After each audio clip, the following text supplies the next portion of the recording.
끝내는 시간 꼭 맞추도록 최선을 다해서 달려보겠습니다. 슬라이드 42장인데요. 빨리 가겠습니다. 일단 제가 오늘 드릴 말씀 요약해서 가면 여기 계시는 분들은 미디어 비즈니스 하시는 분들이라고 생각을 했고요. 미디어 비즈니스 하시는 분들은 고민이 많으시죠. 왜냐하면 돈을 벌기 위해서라고 생각하는 비즈니스니까. 근데 돈을 버는 방법으로 그런 생각을 많이 하고 있습니다. 선생님도 말씀하셨지만 너무 콘텐츠 만들어야 되는 거 아니냐. 근데 사실 콘텐츠는 좋은 콘텐츠를 매번 만드는 게 세상에 어떤 사람도 할 수가 없습니다. 그래서 사실 미디어 비즈니스가 어려운 것도 있고요. 그러면 제가 그새 하고 있는 거는 저도 역시 답을 못 드립니다. 제가 여러분들한테 드릴 수 있는 거는 저는 이렇게 공리하고 있습니다. 라는 공리를 어떻게 하고 있는지에 대해서 간증을 하러 나왔습니다. 그래서 답은 못 드리지만 그 사람은 저렇게 고민하고 있구나 이런 것들을 볼 수 있을 것 같고요. 제 얘기는 뭐 되게 많은 일을 했다. 현재는 아이디버라는 회사에 있고요. SK하고 SMSK가 투자하는 회사가 아이디버고요. 제가 동영상 관련 비즈니스를 계속 해왔습니다. 그래서 지금도 동영상 관련 새로운 비즈니스를 찾고 있는 일을 하고 있는데요. 공리만 하고 있습니다 지금. 자, 65.8대 2.5 이게 무슨 숫자일까? 보시면 알겠지만 20년 전에 첫사랑이라는 드라마가 거두었던 시청률인데 첫사랑 대략 누구 이승연, 최수종, 배용, 윤사마 이렇게 3명 나오는데 막 여러분들한테 기억에 남지 않는 드라마인데 이게 한국 드라마 최대 시청률을 기록했습니다. 근데 그거 무슨 얘기냐면 드라마가 조금만 인기가 있으면 65% 정도는 했다 옛날에는. 근데 제가 정말 가슴 절절하게 봤던 도깨비 저거 20년 뒤에 됐는데 그렇게 훌륭한 드라마임에도 불구하고 20%를 겨우 넘겼습니다. 그러니까 이건 무슨 차이일까요? 이거는 미디어 환경의 변화라고 저는 생각을 합니다. 미디어 환경의 변화라는 무슨 얘기냐면 옛날에는 드라마가 플랫폼이 별로 없기 때문에 조금만 하면 60% 그냥 가뿐하게 넘을 수 있었습니다. 근데 지금은 너무 많은 플랫폼이 있다고 최선생 교수님께서 말씀을 해주셨듯이 너무 많기 때문에 그 관심을 20% 만들어내는 게 정말 어려운 겁니다. 그래서 좋은 드라마 20%밖에 못 만들어내는 거죠. 제가 SK 있을 때 한 3년 포핀이라는 서비스를 했습니다. 포핀이라는 서비스는 KBS 미디어 서이사님 계시는데 KBS 미디어에서 KBS 컨텐츠를 띄우다가 모바일과 온라인에서 볼 수 있게 도매로 띄우다가 소매로 파는 비즈니스였습니다. 그러니까 지금 이제 푸기 이런 거 제일 열심히 잘하고 있는데 티빙 푸기 아직도 이제 하고 있죠. 옥수수도 하고 있고. 이 비즈니스가 갖고 있는 약점이 뭐냐면 어차피 도매로 띄우다가 소매로 팔다 보니까 마진도 박하고 그 다음에 이게 시장이 안 늘어나는 거예요. 제가 정말 시장을 늘려보려고 정말 여러 가지 노력을 해봤습니다. 가격 할인, 크롬캐스트 연결, 여러 가지 해봤는데 얻은 결론은 컨텐츠가 좋아야 된다. 사람들이 사는 걸 봤더니 아이언맨 사더라. 결국에서는 할인을 많이 해줘도 히트한 컨텐츠가 아니면 안 사더라. 이런 3년에서 이런 뭐 말도 너무 뻔한 결론을 얻어서 이제 야 이렇게 해서 말고 다른 걸 해보자 해가지고 이제 유튜브 비즈니스 같은 걸 한번 해보자 해가지고 핫질이라는 거를 SK텔레콤에서 런칭을 합니다. 잘 모르시죠? 이것은 다 안 됐습니다. 그래서 지금 제가 핫질 데리고 계속 다니고 있는데요. 아이디버까지 따라와 있습니다. 근데 결국에서는 그때 이제 저가 빠졌던 게 뭐냐면 어떻게 재밌는 콘텐츠를 만들지 그러면서 저 때는 뛰어서 파는 게 아니라 제조까지 한 거죠. 제가 컨텐츠 제조까지. 그래서 컨텐츠 제조라니까 저 때 배운 거는 야 컨텐츠 만드는데 돈 진짜 쉽게 쓰는구나. 그건 순식간에 사라지는구나 나한테 있던 돈이. 이런 것들을 배웠고요. 그래서 컨텐츠 참 많이 만들었는데 결국은 좋은 컨텐츠, 여러분들 기억에 남는 컨텐츠들을 하나도 만들지 못했습니다. 근데 보시면 알겠지만 지금 송은이, 김숙씨 요새 대세죠. 저희가 2015년에 떴다방이라는 걸 만들었는데 아무도 모르시죠. 지금 유튜브에도 공개를 안 하고 있습니다. 제가 마음이 아파가지고. 근데 어쨌든 다양한 콘텐츠를 만들었는데 콘텐츠를 띄우는 게 정말 어렵구나 이런 것들을 하고 이걸 갖고 제가 SM을 갑니다. SM은 콘텐츠를 잘 만든다는 소문이 있어서 SKT와 SM이 조인트 벤처를 만들었죠. SM은 어떤 회사냐면 지난 20년 동안 미디어 비즈니스에서 이렇게 탄탄하게 성장한 회사가 없습니다. 콘텐츠를 만들어서.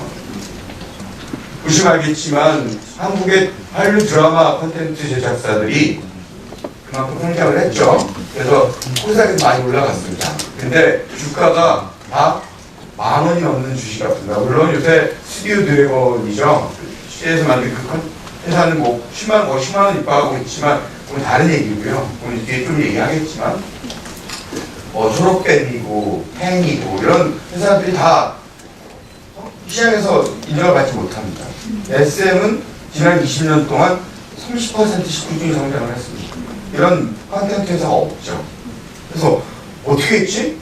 SM 무슨 비결이 뭐지? 제가 이제 SM에 가서 한 거는 그걸 캐는 거였습니다.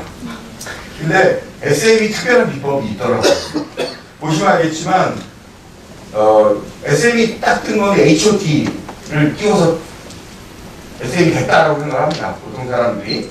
근데 그때 SM 우리 유진미 국장님은 절대 이 장표는 동의할 수 없다. HOT하고 잭스키스는 같은 레벨이 아니다라고 말씀하셨는데 HOT 페이지인 것 같아요. 근데 그때 SM만 이렇게 잭스키스 SES를 키웠던 건 아니고요. DSP 미디어라고 지금은 DSP였고 그때 대성 기업이죠.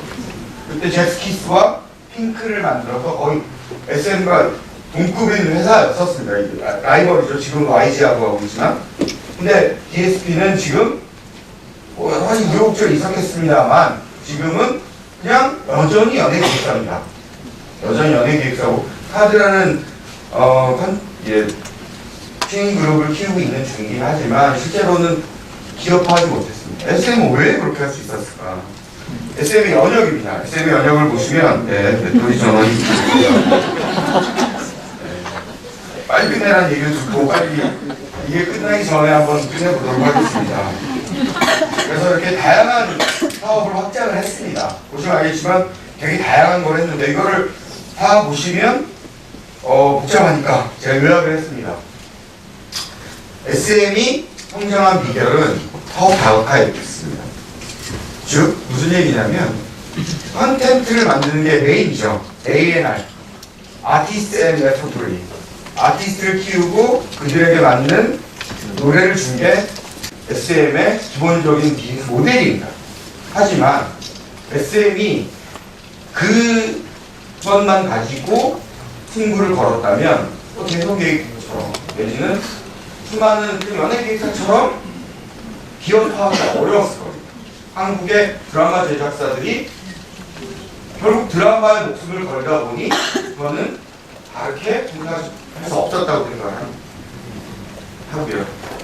SM이 할 수 있었던 사업 다각화는 크게 일단 아티스트, 가수들을 키우는 걸 덧붙여서 지금은 MC, 탤런트, 배우, 스포츠 스타, 모델, 최근에는 스피커라는 회사를 만들어서 그냥 셀러브리티, 애매한 사람들 이런 사람들까지 다 이제 수평적으로 메이저부터 내가 제일 잘하니까 확장을 했습니다. 그건 이제 국내 사업만 하는 거죠. 결정적인 계기는 글로벌 확장을 한 겁니다. 글로벌 확장은 1997년 SM 회장님께서 HOT로 시장을 잡으신 다음에 이런 신년사를 발표하십니다. 한 사람이 그냥 꿈을 꾸면 꿈일 뿐인데 우리 모두 같은 꿈을 꾸면 현실이 된다. 그때 하신 게 SM은 글로벌로 진출한다. 그리고 SM HOT로부터 번 돈을 다 보아라는 비밀 병기를 키우는데 투자를 합니다. 물론 국내에 다른 일이 많이 할 수 있었음에도 불구하고 그렇게 투자를 한 거죠. 그렇게 하면서 연예기획사를 글로벌 비즈니스로 만들었고요. 그 뒤에 수많은 연예기획사들은 한국 시장을 타깃을 하는데 한국 시장으로 대비해서 전 세계로 나가서 전 세계에서 돈을 버는 비즈니스 모델을 만들어요. 그게 핵심적으로 SM이 지금과 같이 기업화할 수 있었던 배경입니다. 그리고 그것과 더불어서 보시면 알겠지만 정말 다양한 사업 영역을 확장을 하고 있습니다. 과거에 우리가 이런 문어발식 경영에 대해서 비판을 많이 했죠. 근데 저는 개인적으로 여러분들이 MCN 협회 창립총회에 오신 분들이라는 얘기는 아직 이제 더 클릭이 남으신 분들이 있잖아요. SM이 갖고 있는 힘은 뭐냐면 다시 보시면 알겠지만 매출이 지금 2010년에 3,500억 갔는데 3,500억 가기 전에 사실은 2010년에 1,000억 못 갔었고요. 95년은 12억 했습니다. 그러니까 여러분들이 갖고 있는 회사 규모가 절대 작은 회사 규모가 아니에요. 근데 그때 12억을 버는 그 상황에서도 이승만 회장님은 글로벌로 가겠다. 우리 전 세계를 대상으로 사업을 하겠다. 이런 꿈을 꾸고 사업을 자극화시키고 나갔고요. 보시면 알겠지만 코스닥에 등록한 이후로 코스닥에 등록을 할 때 14.1억, 아니죠, 141억이네요. 죄송합니다. 141억으로 코스닥에 등록한 이후로 지속적으로 사업을 확장해 나갑니다. 이 사업의 확장은 성공만 했느냐? 절대 그렇지 않습니다. 성공한 기업, 온라인 모바일 콘텐츠에서 판단고라는 회사 만들었다가 SM으로 인수합병했고요. 리테일 사업 여전히 2000년에 시작을 했지만 여전히 수익을 내는 비즈니스는 만들어내고 있고 큰 수익을 물론 하지만 패션, 머천다이징, 푸드 앤 베버리지, 가라오케 사업은 기억하시는지 모르겠지만 SM 브라보라는 해진 금형을 잡겠다고 했었었는데 결국은 안 됐죠. 지금은 에브리싱이라는 모바일 앱으로 도전하고 있습니다. 그 다음에 이제 컨텐츠도 만들고 콘서트, 그러니까 이제 이 중에서 터진 것도 있고 안 터진 것도 있습니다. 하지만 끊임없이 컨텐츠를 기반으로 해서 어떻게 하면 내 사업을 컨텐츠를 다각할 수 있느냐, 벌렸느냐, 이 벌린 것이 그냥 벌린 것으로 끝났느냐, 그렇지 않아요. 결국은 이 벌린 사업이 뒤집어서 컨텐츠에 영향을 미칩니다. 제가 2010 컨텐츠 비즈니스를 하면서 느끼는 것은 뭐냐면 컨텐츠는 컨텐츠 그 자체로서 팍 터지기도 하지만 사실 2017년에 가장 대박 시청률 드라마가 뭔지 아십니까? 도깨비가 아닙니다. 내 사랑 아니죠. 무슨 KBS 드라마인데 KBS 38% 나온 드라마인데 2017년에 네? 태양의 후예는 26년, 17년에는 아니요. 한국인 내 인생, 예, 한국인 내 인생. 저는 도무지 보기에 좀 재미없는 컨텐츠였는데 그게 38%를 기록을 했거든요. 40% 넘었어요. 그러니까 이 와중에 40% 넘을 수 있다는 거는 어르신들이 본다는 거죠. 안 움직이시는 분들이. 그러니까 결국은 40% 넘으려면 50대 이상을 겨냥을 해야 되는데 제가 아마 5년 뒤쯤에는 재밌지 않을까 생각을 하는데 결국 핵심 컨텐츠의 핵심은 뭐냐면 컨텐츠 그 자체로서 히트가 나오지 않는다는 거예요. 어떻게 싸주느냐. 제가 하치를 하면서 컨텐츠에 20억 하여튼 세 자릿수에 육박하도록 돈을 썼지만 히트 컨텐츠 하나도 만들어낼 수 없었던 이유는 결국은 컨텐츠에만 돈을 썼기 때문인 거죠. 그걸 다각화시킬 수 있는 다양한 방식으로 컨텐츠를 밀어줄 수 있는 구조를 만들어냈어야 된다. SM도 그렇게 다각화를 하는 이유는 그런 것들을 모아내는 거죠. 깜짝 놀란 것은 SM에 같은데 연예기획사인데 AI 사업팀이 있습니다. 그리고 오벤이라는 AI 회사에 투자를 합니다. 그리고 뮤직 플랫폼도 공개는 안 하지만 어마어마하게 만들어 놨고요. 모바일 어플리케이션 사업도 합니다. 와이프도 안 하고 JYP도 안 하고. 근데 왜 저분들은 저렇게 할까? 이런 것들을 보면 잘하냐? 그것도 다른 문제예요.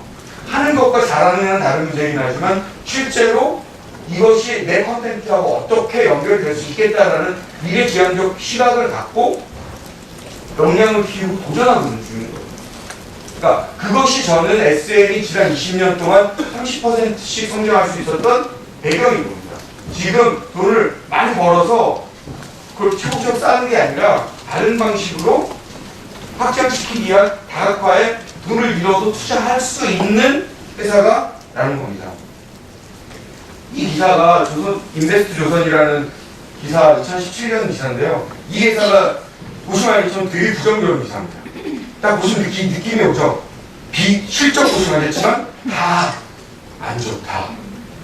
그리고 YG 진짜 어렵다. 돈을 펑펑 쓴다.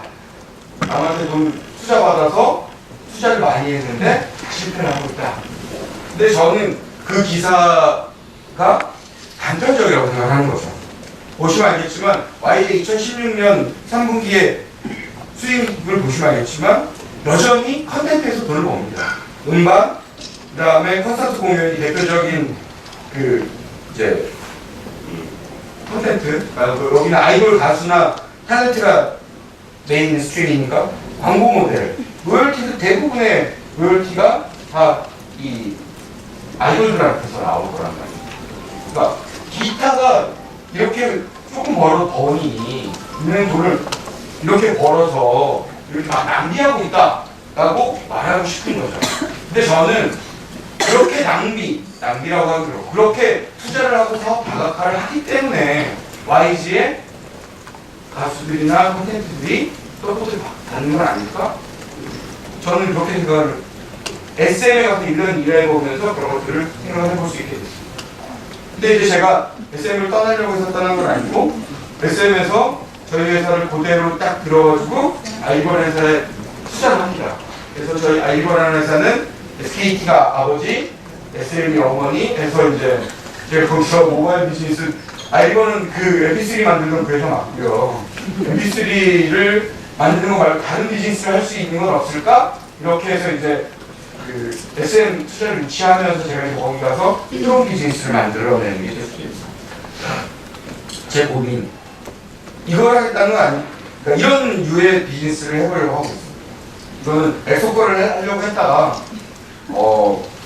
엑소만 하면, 저 SM 출신이라고 SM 얘기만 하는구나 이럴까봐, JYP가 트와이스를 해가지고, 엑소, 트와이스 이 봉을 만들고, 응원봉을 만들고, 트와이스 응원봉을 이 콘서트를 가보신 분들은 여기 많이 가보셨을 것 같은데, 콘서트를 가보면 손에 응원봉이 있을 때하고 그냥 뻘쭘하게 앉았을 때하고 느낌이 다릅니다. 거의 손오공이 이거 뭐냐 이거 여의봉을 가던 느낌이더라고요. 제가 SM에 가서 응원봉 없이 콘서트에 갔다가 왠지 이렇게 수혜받고 버림받은 느낌이었다가 응원봉을 들고 가니까 이렇게 나이를 잃고 신나게 팔이 빠지도록 이렇게 흔들었던 기억이 있는데 그만큼 응원봉이라는 게 되게 혼연일체의 느낌을 주는데 도움을 줍니다.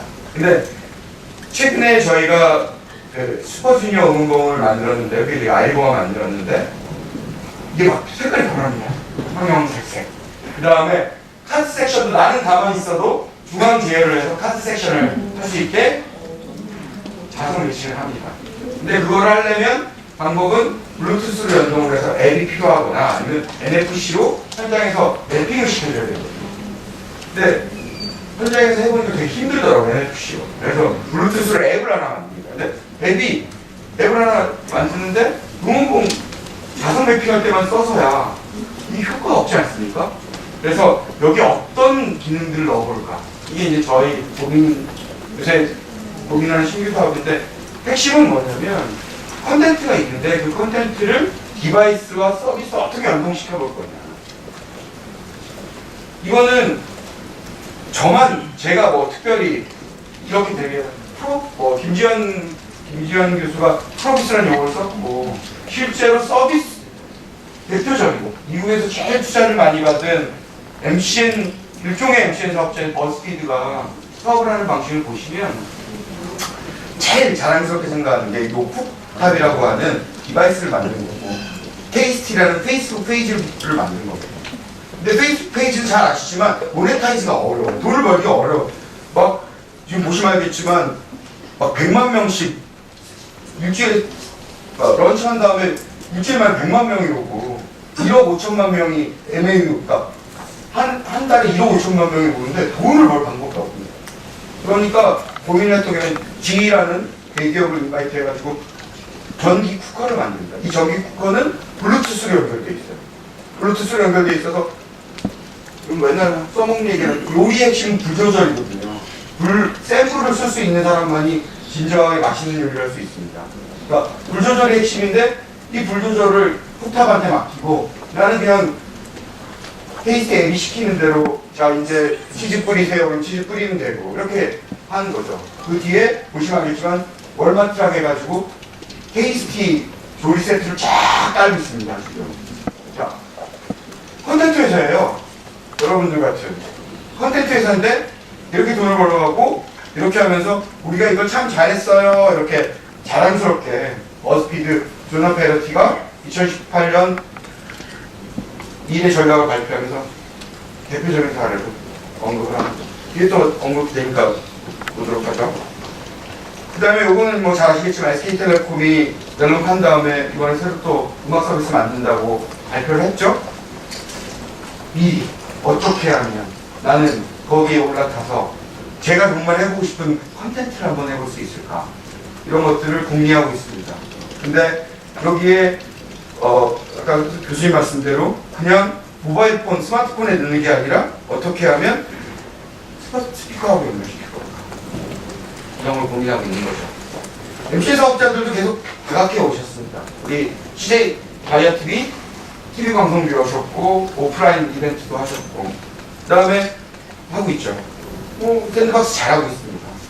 여기는 설계했다고 그러시긴 하지만 K소프트도 MC 사업자지만 다르게 하고 있죠. 근데 더 시야를 확장해야 된다고 생각합니다.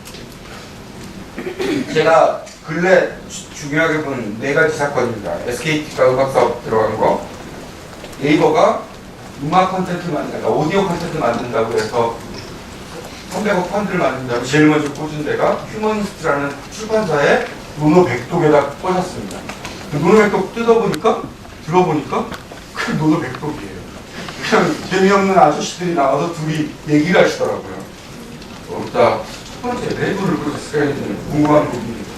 그 다음에 제가 이제 오기 전에 여기 이 일본 과학이라는 친구들을 제가 되게 재밌게 보고 있는데요.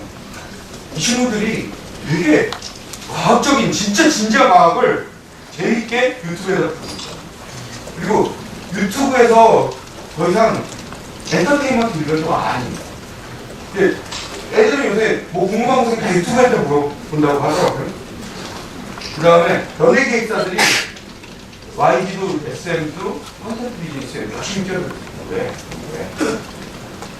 저는 이게 핵심은 아까 교수님 말씀하셨다시피 무선 플랫폼 이게 2007년에 우리가 한번 스마트폰이 우리의 삶을 바꿨다면 무선 플랫폼이 그렇게 바꿔볼 수 있다.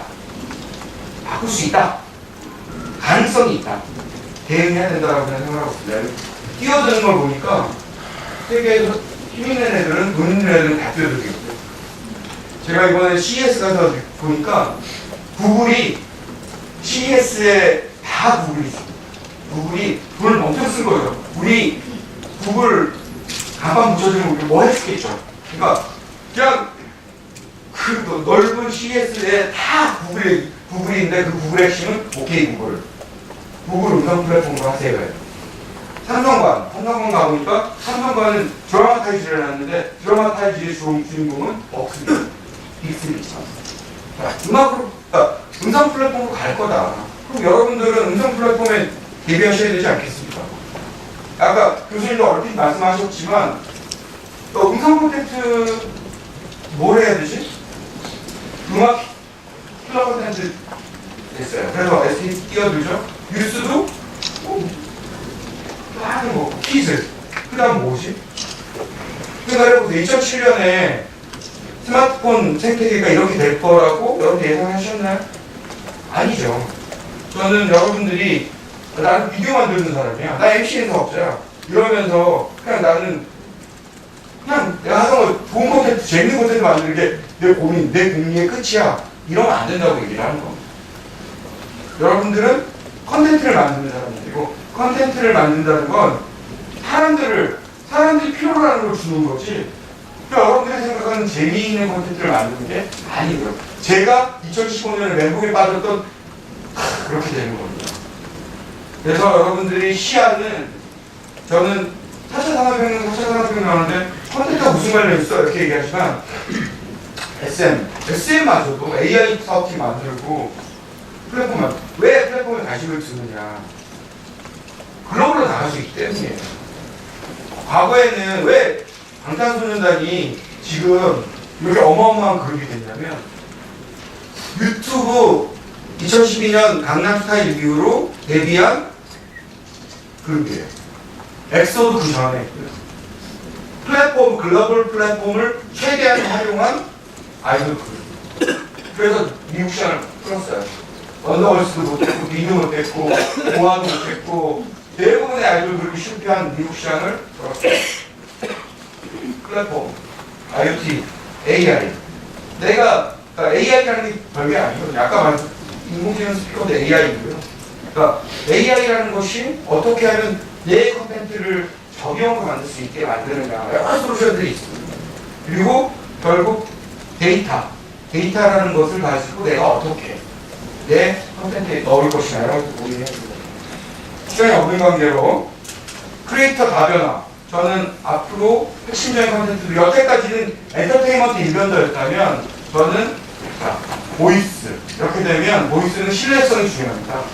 이재성 박사님 제가 아는 그 라디오 동의보감이에요. MBC 최전성 이제 라디오 동의보감을 하셨던 이재성 박사님이 죽지도 않고 다시 네이버 오디오 클립에서 히트 컨텐츠 크리에이터로 데뷔를 하십니다. 목소리도 안 변하셨어요. 20년 전이나 지금이나. 그 다음에 작가들이 이제는 작가들을 SM도 스피커라는 회사를 만들어서 작가들을 매니지먼트 하겠다고 나서고 있고요. 매니지먼트 회사들이 작가들을 매니지먼트 하겠다고 나서고 있어요. 여러분들도 어떻게, 그러니까 재미라는 게 어떤 사람한테는 막 먹는 게 재미지만 어떤 사람한테는 저는 정말 먹방 보고 있으면 생각이 듭니다. 내가 어떤 컨텐츠를 만들 것이냐는 사실은 그 문법에서 벗어날 수 있다는 거죠. 그 다음에 웹모바일 플랫폼들은 계속 커질 거기 때문에 여러분들은 어떤 웹모바일 플랫폼에서 내가 활동을 할 것인지에 대해서 고민해야 됩니다. 그 다음에 디바이스에 대해서 여러분들은 관심 가져주시고 아이디어 있으시면 저를 찾아주시면 저희가 잘 만들지 않습니까? 그러니까 그 컨텐츠와 디바이스를 잘 연결시켜서 해보려고 하는 저와 훌륭한 이 있으니까 지금 말해서 되는 것이네. 같이 그 디바이스도 콘텐츠를 수익하는 데 한번 활용해 보시라고. 제가 최근에 감명 깊은 컨텐츠의 미래라는 책이 있습니다. 이게 한국은 제목이 되게 안 좋아요. 콘텐츠 트랩이라는 굉장히 적절한 비유인데요. 여러분들 좋은 콘텐츠 만들겠다고 하는 게 콘텐츠의 함정이라는 겁니다. 함정에 다치지 마시고요. 내가 원하는, 그러니까 제가 다이어트리 같이 진짜 어마어마한 팬덤을 갖고 있는 회사는 말을 안 합니다. 그러니까 거기에 룰이 있는 거고 내 팬덤이 누구냐 이거를 찾아내는 게 정말 중요합니다. 저는 제가 요새 하고 있는 SM 아이돌 팬덤 많고요. 10만 명, 20만 명입니다. 어떻게 20만 명한테 효과적으로 접근하느냐. 그걸 전 세계 글로벌 스케일로 모으니까 커 보이는 거지. 20만 한국의 로열한 고객은 엑소 팬 공연 7만 명 들어가는 공연 잠실 공연장에서 3일 합니다. 일본에서는 훨씬 더 많이 해요. 14번, 20번도 합니다. 거기 팬들이 그만큼 되는 거예요. 엑소 팬 그렇게 많은 것 같아도 20만 명이라고 보는 거죠. 20만 명을 어떻게 소구할 거냐. 그러니까 한국 스케일에서만 보면 안 돼요. 글로벌 스케일로 어떻게 엑소 팬들을 모을 것이냐. 그래서 SM이 제가 깜짝 놀란 건 SM이 유튜브 레드 하면서 SM한테 엑소가 콘텐츠를 만들자고 제안을 해요. 그러니까 제가 듣기로 SM은 거절을 합니다. 왜냐하면 글로벌 팬덤 이렇게 놓고 봤을 때 유튜브 레드에 넣는 것이 10억, 20억, 30억을 받는다고 하더라도 마이너스다 라는 계산을 할 수 있어야 되더라고요. 그래서 여기 보시면 알겠지만 무엇을 하지 않을지 내 팬을 위해서 무엇을 할지는 고민하는 방식이고 책에 있는 거 그대로 요약한 건데 무엇을 하지 않을지 고민하는 거 이게 되게 중요하다. 책 꼭 읽으세요. 책 좋습니다 진짜. 그 다음에 이제 버스피드 얘기인데 버스피드 얘기는 컨텐츠 회사인데 이렇게 복잡한 매트릭스를 만들어서 이렇게 저희 해볼게요. 수업 다각화 해보려고 합니다. 2018년에. 이렇게 매트릭스를 만들고 있습니다. 여기에 디바이스도 있고요. 컨텐츠도 있고요. 브랜드 다각화도 있습니다. 물론 버스피드는 작은 회사가 아니에요. 지금 프리 IPO 직전에 있는 회사이기 때문에 1조 단위의 투자 펀딩을 받은 회사이기 때문에 나하고는 다르게 있다고 생각을 하지만 아까도 보신 바 알겠지만 SM도 97년에 매출 2, 30억 할 때 글로벌 진출 선언을 했습니다. 여러분들도 그런 매트릭스를 궁리를 해야 된다고 생각을 하는 겁니다. 그 다음에 핵심적으로 이게 제 마지막 장면인데 어떤 맥락 하에서 어떻게 된다. 그러니까 여러분들은 엔터테인먼트에 강점이 있는데 내 생각하고 보니까 요새는 김영하 작가처럼 지식 컨텐츠를 하는 게 대세 이렇게 이건 아닌 거라는 거죠. 그러니까 내가 저는 요새 제일 공부를 많이 하고 내가 잘할 수 있는 게 뭐지를 제일 공부 많이 해요. 나. 그러니까 결국 핵심은 내가 잘할 수 있는 것이 무엇인지를 찾아내는 거예요. 이게 MC 2.0의 출발점이라고 저는 생각합니다. 감사합니다.